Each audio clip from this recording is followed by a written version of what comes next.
Welcome back. Today, six stories cover polity, economy, health, energy, technology, and governance. All high probability. Let's go now. Women's reservation still waiting.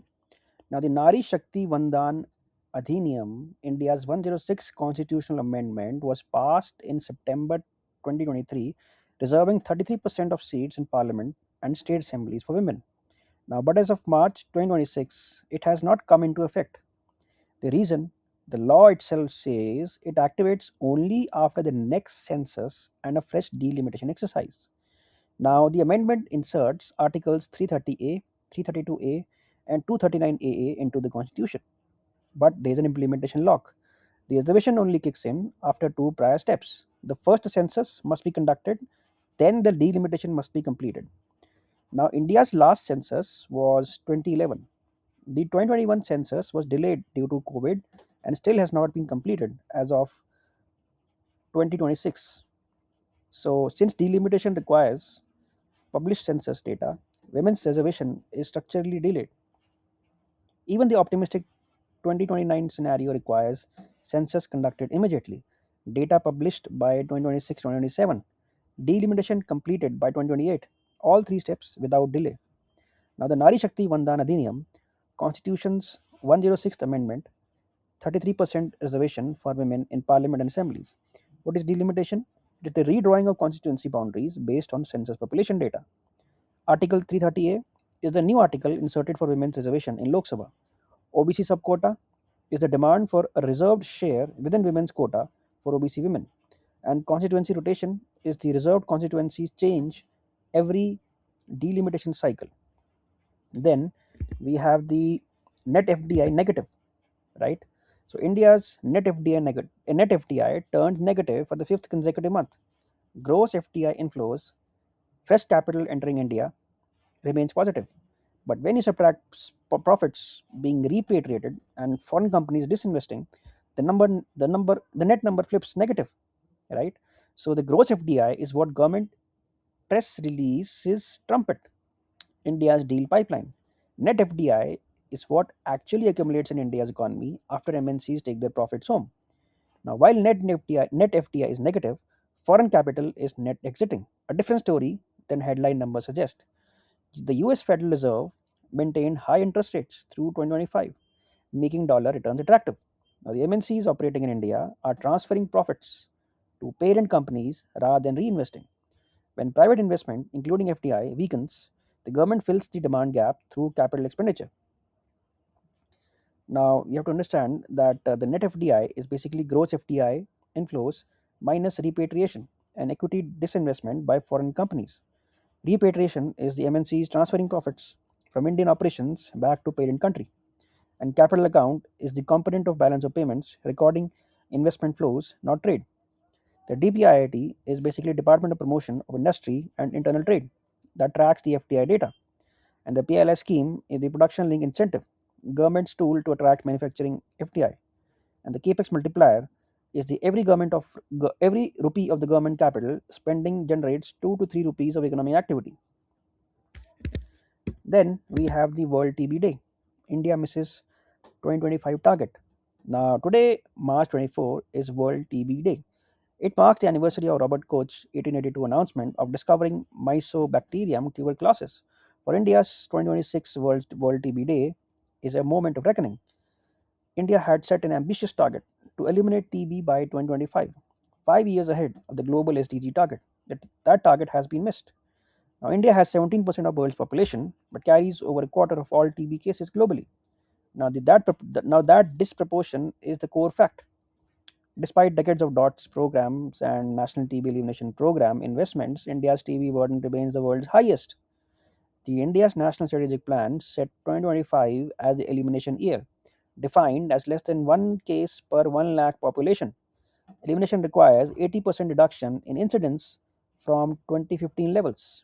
The threshold was not reached, so the target has been quietly revised. Now, the 40% of India's TB patients are severely malnourished. Malnutrition weakens immunity, and weakened immunity allows latent TB to become attractive TB. India's Nikshay Posan Yojana, 500 rupees per month DBT for nutritional support to all TB patient, right? Directly targets this link. So the NTEP is basically the National Tuberculosis Elimination Program, India's renamed TB control program, and the DOTS is directly observed treatment short course, WHO endorsed strategy where patients take medicine under supervision. MDR-TB is multi-drug resistant TB, resistant to first-line drugs, isoniazid and rifampicin, requires 18 to 24 months treatment. And Nikshay Poshan Yojana is the 500 per month DBT nutritional support to all notified TB patients. And World TB Day is the March 24 every year, marks Scott's 1882 discovery. Then we have the India Strategic Oil Reserve.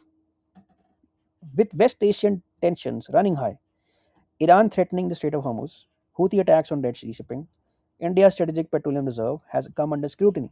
Now, India's SPR covers only 9 to 13 days of import requirements. The International Energy Agency recommends 90 days as the minimum. The gap is stark. India's total SPR capacity is 5.33 million metric tons across three underground rock cavern sites: Visakhapatnam, Mangalore, and Padur. That's it. In the event of a Hormuz closure or major West Asian conflict, India's entire strategic buffer would be exhausted in under 2 weeks. The International Energy Agency requires member countries to maintain 90 days of net oil import cover as emergency reserves. India is not a formal IEA member, it's an association country since 2017, but uses 90 days as its own policy benchmark. Now, India planned phase 2 SPR facilities at Chandikhol in Odisha and an expanded Padur cavern that would add 6.5 million metric tons. Now, phase 2 has been announced, delayed, re announced, and delayed again for over a decade. Land acquisition and financing delays are the primary obstacles. ISPRL is the Indian Strategic Petroleum Reserves Limited, SPV under the MOPNG that manages India's SPR. Underground rock cavern is India's SPR storage method. Natural rock chambers sealed by groundwater pressure. IEA is the International Energy Agency, sets 90-day reserve standard. Import cover is basically number of days a country can sustain imports using existing reserves. And Chandikhol is proposed phase 2 SPR site in Odisha. Construction has been delayed. All right. So next topic is facial recognition. No law expanding fast. Now India's deployment of facial recognition technology is expanding rapidly. NAFRS, National Automated Facial Recognition System, is linked to criminal databases. DigiYatra is at 24 plus airports, and state police forces have expanded CCTV FRS networks.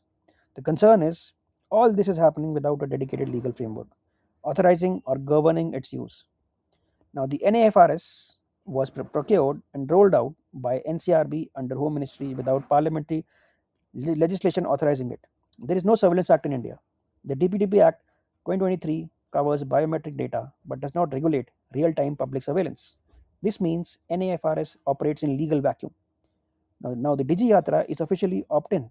Passengers choose whether to enroll, but when the biometric lane is faster and the paper document lane is slower, voluntary becomes voluntary voluntary becomes practically pressured.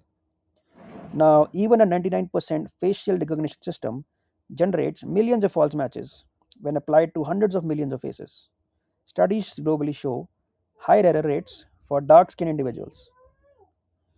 Now, NAFRS is the National Automated Facial Recognition System run by NCRB, right?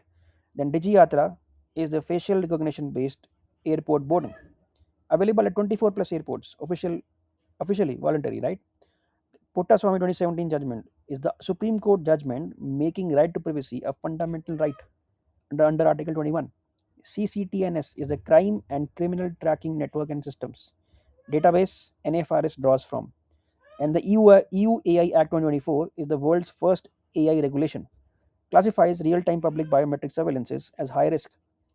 Then one is to one identification, matching one face against a large database, right?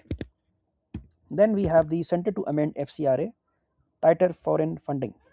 Now, the center has, the center has proposed further amendments to the Foreign Contribution Regulation Act, already significantly tightened in 2020. Now, the FCRA governs how Indian NGOs and civil society organizations can receive foreign funding. Each successive amendment has added restrictions.